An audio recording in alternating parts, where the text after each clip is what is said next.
Welcome to McPlum, simple solutions served daily. Park on level ground and set the parking brake. Walk around the car to confirm no obstacles and that tires look normal. Ensure gear lever is in park or neutral for manual transmission, and hold the clutch down if applicable. Check fuel level, at least 5 liters or reserve light off, because a near-empty tank can cause hard starting. Verify doors are closed and seat and mirrors are adjusted for safe operation before you attempt to start the engine. If your Mirage has a key, insert and turn to on then start, holding briefly until the engine catches. For push-button models, press and hold the brake pedal, then press push start once. Do not continue to hold the button or ride the starter. Release the key or button when the engine starts and confirm oil and charging lights go off on the dash.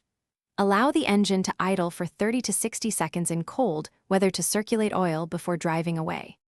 If the engine cranks but does not start, check fuel level and listen for the fuel pump hum for 2 seconds when you turn the key to on. If the starter does not crank at all, test battery voltage. A healthy battery reads about 12. 6 volts and connections should be clean and tight.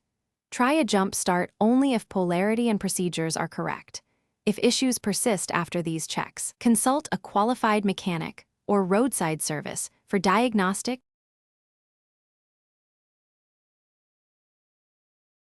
Thanks for watching. Stay juicy and subscribe.